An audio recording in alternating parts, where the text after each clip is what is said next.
Bonjour. Pour commencer ce tutoriel, nous allons zoomer sur deux images comprises dans deux papiers différents pour essayer de comparer la qualité de ces deux images. Donc, la première image, c'est celle-ci. Et nous allons zoomer jusqu'à un certain pourcentage. Ici, nous allons comparer la qualité. Donc ici, vous voyez très bien qu'en zoomant à 1600%, cette image perd complètement la qualité et ça devient très flou. Prenons le deuxième papier. Ici, nous sommes à 200% de zoom. Quand on essaie de cliquer, il y a une illustration, mais ça ne montre pas, ça ne montre aucun signe que c'est une image. Essayons de zoomer à 1600%. Comme on a zoomé la première illustration, nous sommes à 800%. Nous sommes à 6400 et regardez la qualité de l'image. L'image reste toujours très claire. Donc, nous allons voir comment réaliser ce genre d'illustration lors de la rédaction de vos papiers ou encore de vos mémoires. Donc, nous allons utiliser le logiciel qu'on appelle Origin.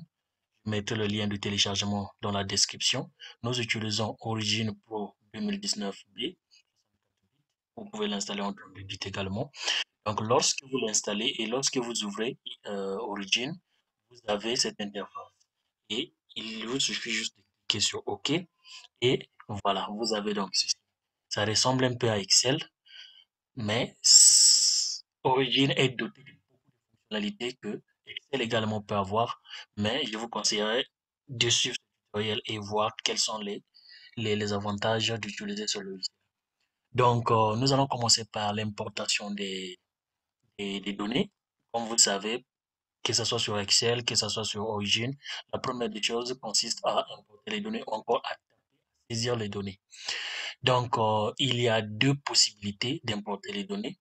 La première possibilité est d'aller sur le fichier des données que vous voulez utiliser, c'est-à-dire vous ouvrez un fichier Excel, que ce soit un fichier texte, que ce soit un fichier MATLAB, en fait ici le MATLAB, vous allez copier les données, vous les copiez et vous venez sur Origin, vous allez les coller ici. Maintenant, la deuxième possibilité est d'aller sur Fichier, Ouvrir, et à partir d'ici, vous allez chercher, en fait, vous allez sélectionner le type de fichier ici.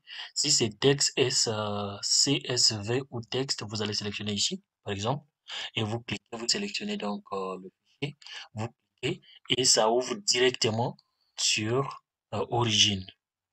La troisième possibilité est, par exemple, lorsque vous utilisez les fichiers MATLAB, vous allez donc utiliser, vous allez sur Data, vous allez sur Import from File, vous allez sur MATLAB. Donc, Origin est capable de lire les fichiers .mat. L'autre possibilité pour importer les fichiers qui sont liés à MATLAB, vous pouvez aller sur Data, excusez-moi, vous allez sur Data, vous allez sur Connect to File et vous allez sur MATLAB. C'est la même chose avec les fichiers Excel ou encore avec les fichiers CSV. C'est la même chose. Voilà. Donc ici, pour ce faire, nous pouvons importer nos données de la manière que nous voulons. Nous semble être bon. Donc ici, pour ce tutoriel, nous allons ouvrir. On va cliquer sur ouvrir. Nous allons sélectionner notre type de fichier, c'est-à-dire le type de fichier que nous utilisons ici, c'est CSV. Nous sélectionnons et nous ouvrons ici. Nous avons euh, nos fichiers ici, disons nos données. La deuxième étape va donc consister à faire, à afficher la courbe. Donc nous allons donc sélectionner ici tout ça et nous allons sur plot. Ou encore vous pouvez juste sélectionner la partie Y, c'est-à-dire les données qui seront sur l'axe des Y, l'axe des ordonnées plutôt, et vous allez sur plot. Ici, nous pouvons sélectionner tout. Nous allons sur plot.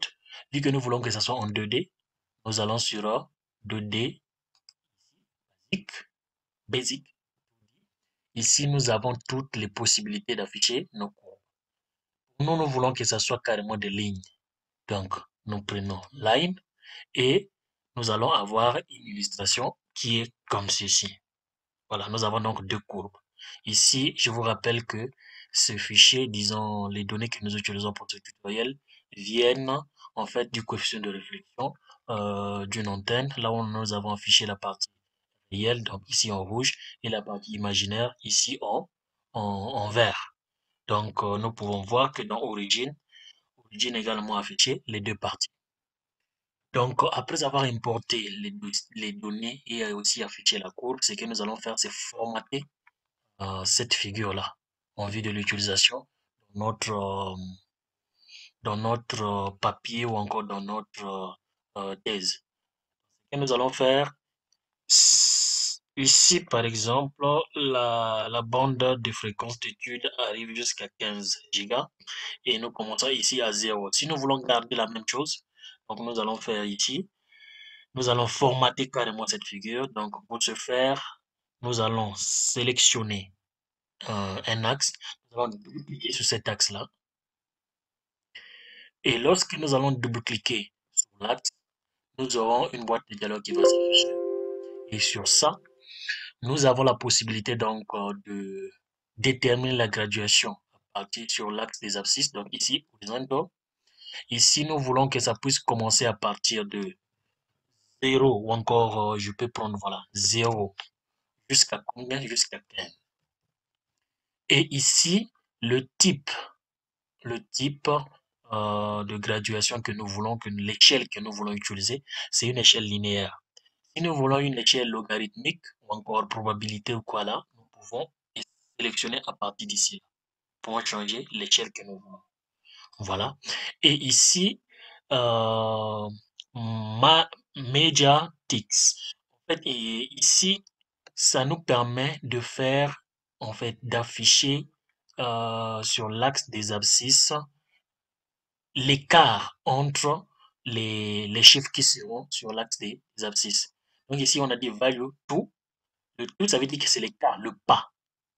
Maintenant, first tick, ici, c'est la première graduation, donc le premier chiffre qui va apparaître sur l'axe des abscisses. Donc ici, par exemple, pour nous, le premier chiffre que nous voulons que ça puisse apparaître, c'est 0. Et l'écart, c'est de 2. Donc, lorsque nous mettons l'écart de 2, OK, nous allons maintenant sur l'axe des ordonnées. L'axe des ordonnées. Et ici, nous voyons très bien que le niveau le plus bas ici est autour de moins 7, moins 0,7 plutôt. Donc, au lieu de commencer à moins 0,8, je peux commencer la graduation à moins 0,7. Ici, le niveau le plus haut, je peux m'arrêter à 1. Donc ici, donc je prends à 1. Et ici, au niveau de la graduation ici, si j'ai besoin que ça soit l'écart soit de 0,1 par exemple, je peux juste mettre 0,1 et ça va automatiquement afficher jusqu'à atteindre 1. Maintenant, si j'ai besoin d'indiquer carrément la première, disons le premier chiffre qui sera, le premier nombre qui sera sur la graduation ou sur l'échelle des ordonnées, je vais carrément indiquer ça ici. Là. Si j'ai besoin d'utiliser l'échelle, une autre échelle autre que l'échelle linéaire, je peux sélectionner à partir d'ici comme on a fait sur l'axe des ordonnées. Une fois fini, ici sur les axes, nous allons maintenant sur l'épaisseur des axes et aussi la taille de ces chiffres qui seront sur ces axes-là. Quand je clique ici sur tick label, ici, je commence par l'axe des abscisses, donc bottom. Ici, nous allons sur format. Et sur format, la taille des écrits, donc la taille de ces chiffres-là, je veux que ça soit au niveau de autour de 16, par exemple. Et je veux que ça soit en bold, donc en gras. La même chose, je vais faire pour l'axe des ordonnées. Donc, je veux que ça soit autour de 16 et je veux que ça soit en bold. Après avoir fini ici, après avoir fini sur Tick and Label, nous allons sur Title. Title ici, nous allons donner les titres sur l'axe des abscisses et l'axe des ordonnées et l'axe des abscisses. Nous pouvons commencer par l'axe des abscisses. Nous savons bien que ça doit être la fréquence. Donc, nous mettons ici,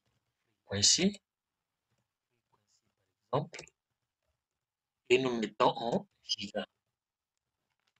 Et sur l'axe, nous voulons que la taille soit à 16, par exemple, et nous voulons que ça soit au milieu, voilà. Nous voulons que ça ne soit pas, qu'il n'y ait pas de rotation et nous voulons que ça soit, la couleur soit en noir. La même chose nous allons faire ici.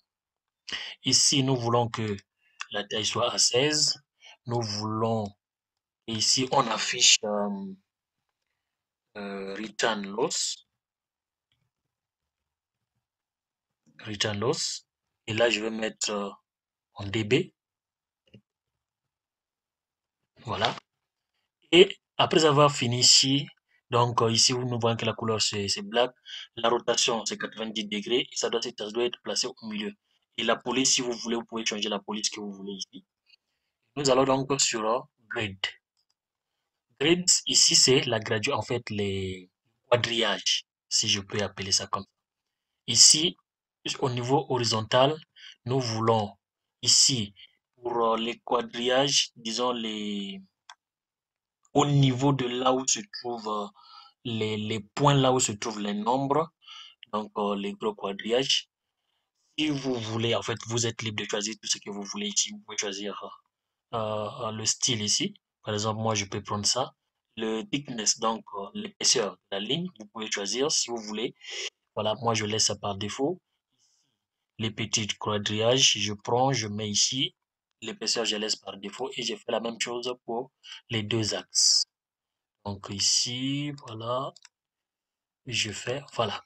Vous pouvez changer la couleur de ces quadrillages. Et après avoir fini sur Grades, vous allez sur Line and Pick.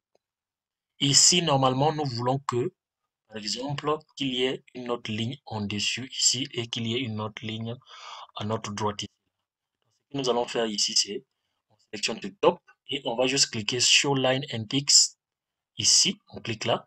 On ne change rien afin que ça puisse prendre la même forme que la graduation du bas. À droite, nous allons cliquer ici afin que ça puisse prendre la même forme que la graduation de, de gauche. Voilà.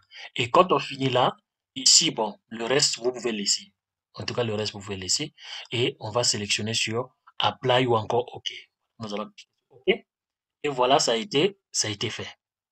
Mais ici, nous remarquons que nous avons un espace ici. Donc, du coup, le mieux serait peut-être de faire qu'il n'y ait pas de décalage, c'est-à-dire qu'on commence carrément, qu'on n'ait pas ce pas-là, c'est-à-dire qu'on mette un pas de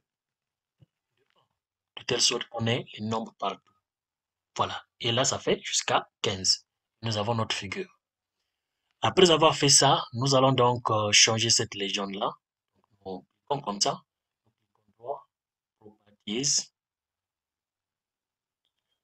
À partir d'ici, nous allons faire ceci.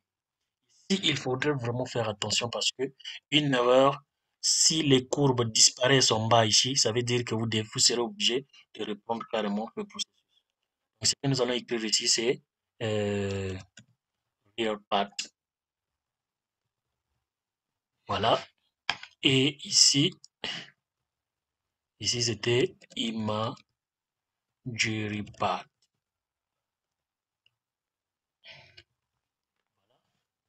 Et la taille, nous voulons que ça soit 16. Voilà. Et nous cliquons sur OK. Maintenant, au cas où vous avez besoin de mettre les caractères spéciaux, par exemple pour la légende, vous allez donc cliquer ici. Vous allez donc cliquer ici. Et vous pouvez utiliser n'importe quel caractère spécial ici. Vous sélectionnez comme ça, par exemple, et sur Insert. Et le caractère spécial va s'afficher sur la légende. Et dans notre cas, nous n'avons pas besoin d'un caractère spécial dans notre légende. Nous cliquons juste sur. Et ici, nous voulons que la légende soit placée ici. Donc, nous allons juste sélectionner la légende. Nous allons cliquer et glisser. Nous allons mettre ça ici.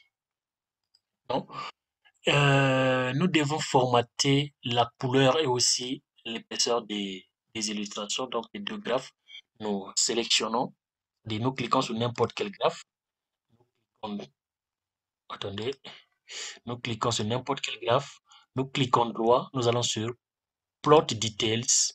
Et à partir d'ici, nous pouvons sélectionner la couleur. Ici, par exemple, j'ai besoin que la première courbe soit en bleu et la deuxième courbe en rouge. Donc, ce que je veux faire, c'est cliquer sur ces trois points ici. Quand je clique sur ces trois points, je vais sur, donc la première couleur c'est 1.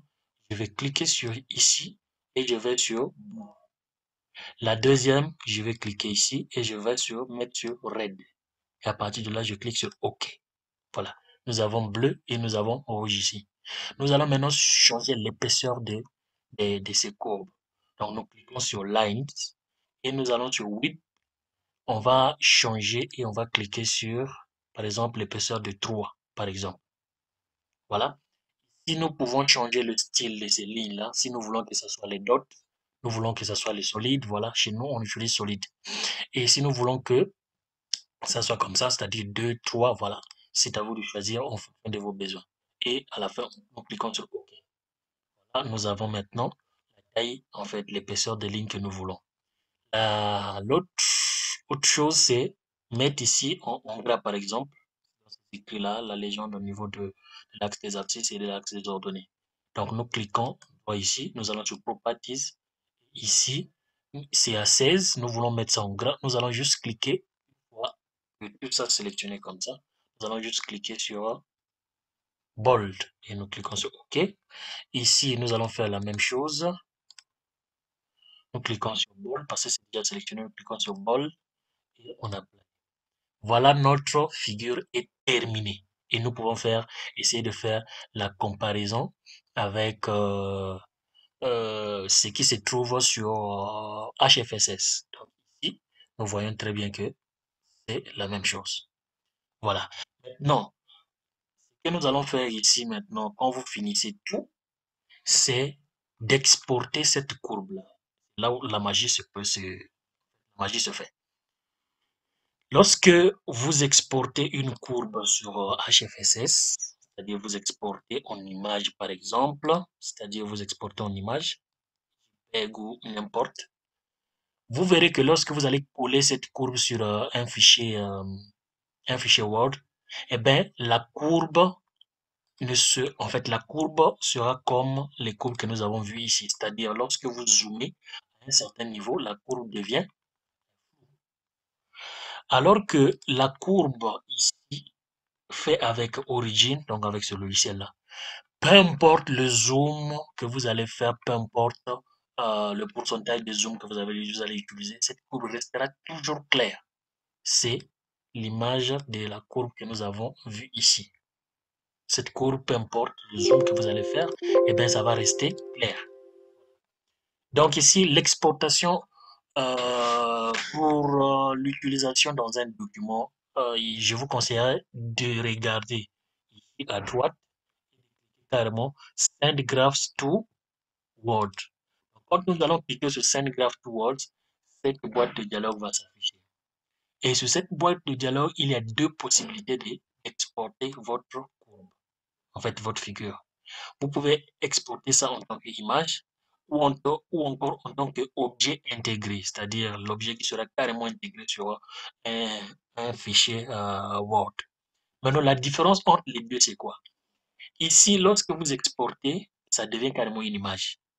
Alors qu'ici, lorsque vous exportez, donc nous allons exporter la même courbe en deux formats, c'est-à-dire Embedded Object et Picture.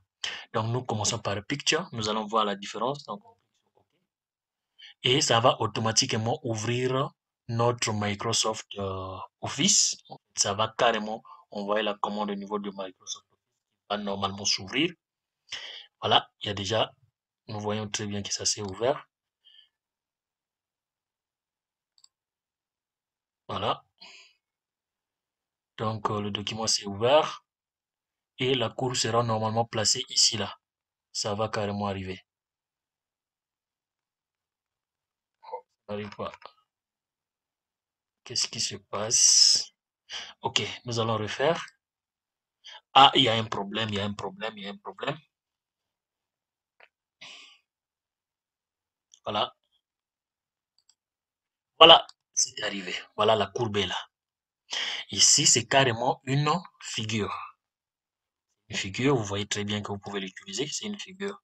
Mais à la différence des autres figures que nous voyons dans les documents, cette figure, lorsque vous allez l'utiliser dans votre document, elle ne va jamais perdre la qualité. Peu importe l'endroit où vous allez vous allez la placer, ça ne va pas perdre la qualité. Nous allons faire la deuxième exportation en utilisant maintenant Embedded Object. Nous allons cliquer sur Send to Graph to Microsoft. Nous allons cliquer ici, Embed Object. Nous allons cliquer sur OK. Et ça va normalement ouvrir un deuxième dossier, un deuxième fichier, voilà, un deuxième fichier Word qui va normalement là où la courbe Embed Object sera placée. Maintenant, la différence entre les deux est que Embedded Object, il y a une possibilité d'utiliser cet Embedded Object. Vous voyez comment ce que ça fait. Et regardez ce qu'on avait exporté en tant qu'image. Vous voyez très bien que c'est une image. Alors qu'ici, vous voyez comment ça se présente. La différence est que cette courbe contient carrément les données, alors qu'ici, il n'y a rien. Ici, c'est carrément une image. Cette courbe contient les données comment? Si vous double-cliquez ici, ben, ça va automatiquement s'ouvrir dans Origin. Vous pouvez faire les modifications. Alors que pour la première exportation, vous n'avez aucune modification que vous pouvez faire ici, sinon que d'aller, de répartir. Voilà, ça c'est notre embed object qui a été ouvert ici. Voilà. Là, il y a une autre possibilité d'exporter la courbe. Une autre possibilité d'exporter la courbe. Bon, vous voyez, par exemple, ça, ce sont des problèmes auxquels vous serez confrontés. C'est-à-dire là où la graduation disparaît carrément. Quand ça fait ça, en tout cas, je n'ai malheureusement pas de solution pour le moment. Vous serez obligé de reprendre carrément tout et remettre les graduations. Donc, la deuxième possibilité, en fait, la troisième possibilité d'exporter cette courbe, c'est d'aller sur File et aller sur Export Graph. Donc, vous allez cliquer là-bas. Et ici, vous allez choisir le type d'image que vous voulez.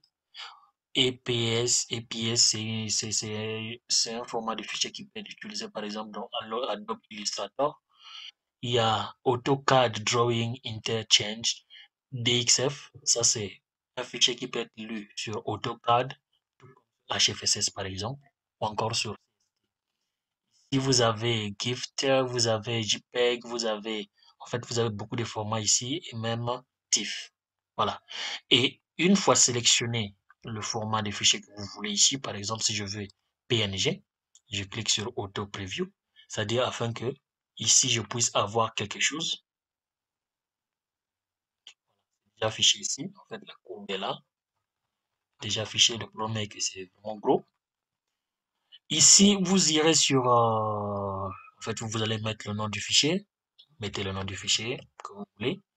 Vous mettez, si vous voulez, vous pouvez spécifier la taille de l'image. Ici, c'est en auto, mais vous pouvez décocher et vous pouvez spécifier la taille de votre image que vous voulez.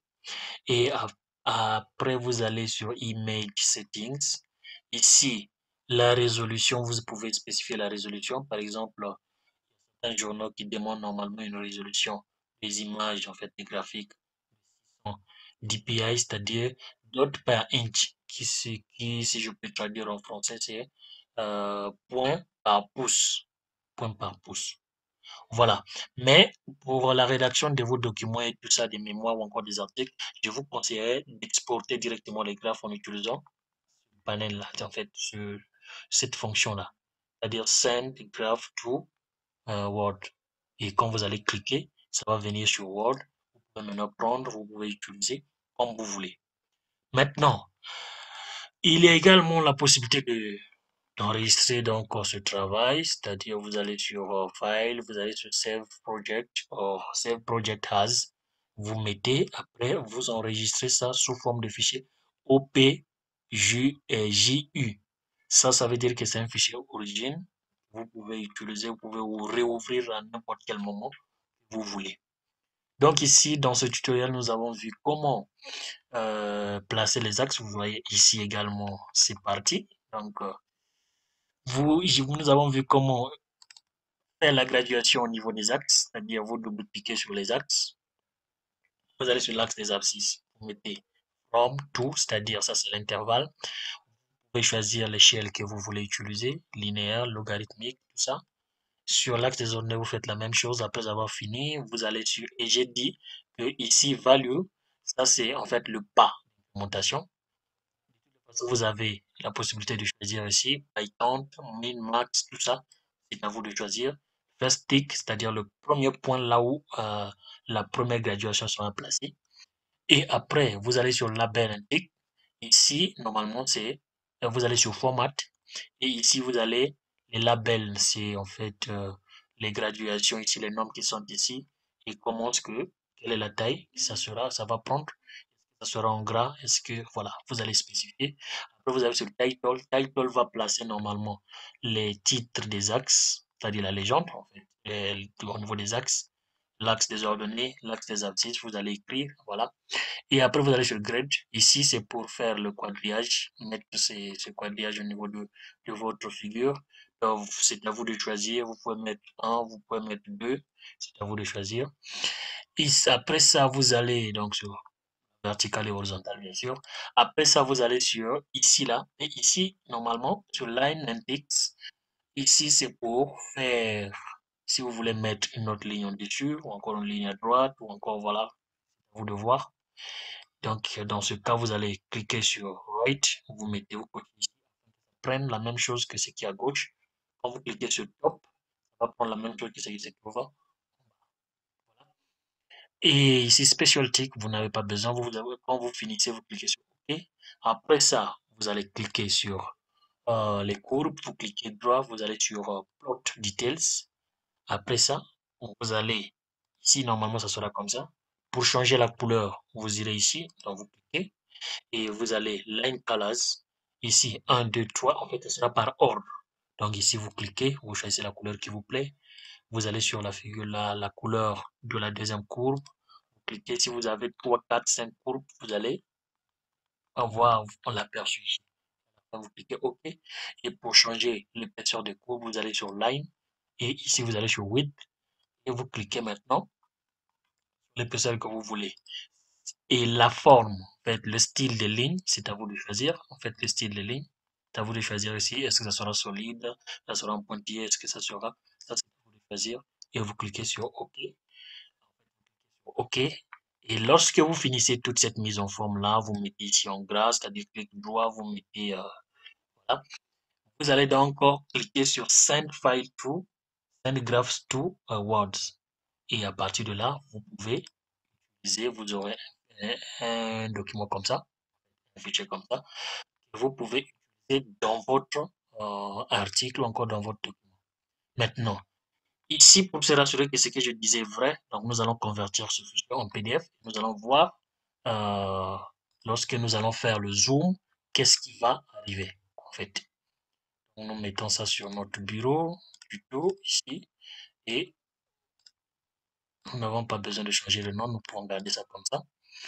Nous enregistrons ce fichier-là. Nous voyons la figure ici. Et nous pouvons essayer de zoomer cette figure. Vous allez voir que cette figure ne va jamais perdre la qualité. Nous voyons bien que ça garde toujours sa qualité. Nous sommes à 3200%, 6400%. En fait, voilà, 6400. Nous voyons bien que tout reste toujours clair, comme si ce n'était pas une figure. Et il y a un autre chose que je peux, voilà. Quand vous cliquez sur cette figure, c'est comme si ce n'était pas une figure en fait. C'est une figure, une image. Donc ça, c'est la différence entre l'image que vous allez exporter, c'est-à-dire j'avais exporté une image ici. Nous pouvons voir, nous pouvons prendre ça. Oh. Si nous pouvons récupérer l'image que j'avais exportée, voilà cette image, pour la même chose, nous mettons sur un document Word.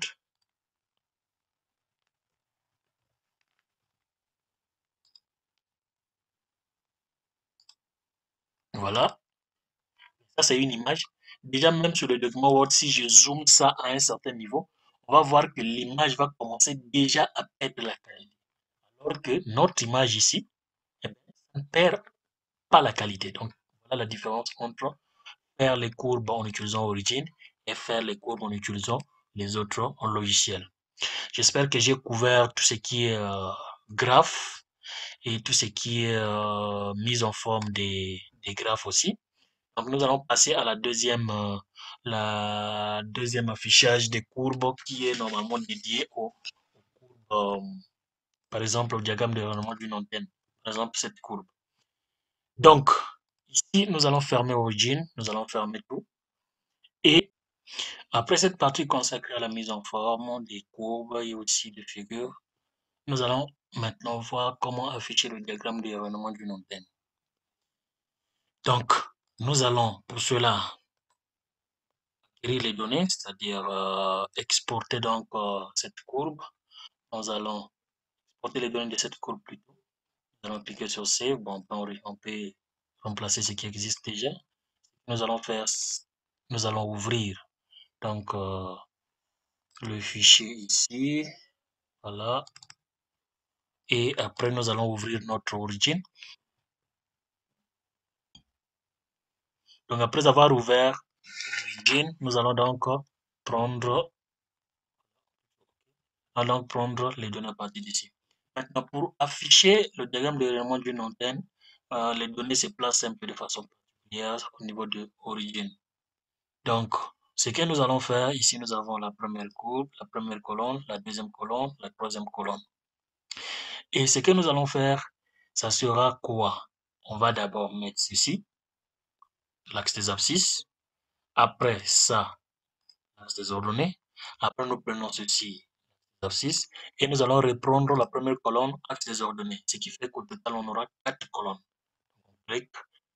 Nous avons 2 colonnes, donc nous pouvons ajouter 2 autres colonnes. Donc, nous commençons par prendre cette colonne, on copie, on vient, on colle ici. Lorsqu'on colle, nous voyons bien que ça, ce n'est pas un nombre. Donc, nous serons obligés de supprimer cette partie. Nous allons maintenant prendre la première colonne et nous allons mettre dans origine ici, et nous supprimons toujours ce qui n'est pas nombre ici. Voilà. Nous allons prendre la troisième colonne et nous venons mettre dans origine. Donc, nous commençons ici et nous allons supprimer cette qui n'est pas en fait nombre. Après, nous allons reprendre cette colonne pour mettre ça ici. Voilà. Et après tout ça, ce que nous allons faire, c'est quoi? Ça, c'est l'axe des X, l'axe des abscisses. Ça, également, ça doit être sur l'axe des abscisses. Nous allons assigner ça et ça soit l'axe des abscisses. Donc, cette case X. Voilà. Ça devient X1, X2, W1, non, Y1, Y2. Et pour après, nous allons juste sélectionner tout ça. Nous allons en bas ici pour prendre le polar plot. Ici. Nous allons sur polar RX theta Y. Donc, nous cliquons. Et voilà, nous avons notre diagramme de rayonnement. Nous allons juste changer les couleurs, en fait, formater les axes et formater la figure comme nous avons vu. Donc, nous allons sur plot details. Nous allons changer la couleur de ces deux graphes. Nous allons, la première des choses, nous allons mettre ça en bleu, par exemple. Et la deuxième, nous allons mettre en rouge, par exemple. OK. Voilà. Et nous allons changer donc l'épaisseur de la ligne. On prendra 3. Nous allons cliquer sur OK. Et voilà, nous avons notre diagramme de rayonnement. Et après avoir fini tout ça, nous pouvons changer la légende, c'est-à-dire la légende. Pour changer la légende, en tout cas, c'est juste au niveau de ce pourcentage-là. C'est là où vous devez commencer à écrire votre légende. Si c'est, par exemple, je vais mettre H plane, et ici, je mets sur E plane, par exemple. Voilà. Et après, je fais OK, et j'ai ma légende ici, là. Donc, je peux prendre ça, je peux mettre quelque part ici. Prendre, et essayer peut-être de déplacer ça jusqu'ici. Et après, je peux maintenant exporter cette courbe comme j'ai fait pour les autres. Donc, je clique Picture, je clique sur OK. Et donc, ça va m'afficher, ça va, voilà, ça va arriver sur un document Word ici. Voilà, se trouve ici. Et à partir de là, je peux donc redimensionner pour enlever l'échelle qui se trouve à ma droite. Donc, je peux faire ceci. Je peux redimensionner jusqu'ici, là. Je redimensionne également ici. Oh, je redimensionne également jusqu'ici. Je redimensionne ici. Et je redimensionne ici. Voilà. J'ai un diagramme de rayonnement ici. Et si je veux donc voir que ça ne va pas perdre la qualité, on va donc comme on avait fait avec première. Donc on save et on va voir que quand on clique sur ça, ben, c'est comme si ce n'était pas une image. Lorsque nous zoomons sur ça, en tout cas vous pouvez zoomer à n'importe quel pourcentage, et bien, ça va rester toujours clair. Donc c'est tout pour aujourd'hui. J'espère que vous avez aimé le tuto. S'il y a des questions, posez-moi en commentaire, posez-les en commentaire plutôt. Et le logiciel Origin 2019 B, je mettrai donc le lien dans la description. Vous pouvez donc le télécharger, l'installer et l'utiliser comme je l'ai fait dans ces deux parties de tutoriel. Merci beaucoup et à la prochaine. Abonnez-vous à ma chaîne et à plus tard.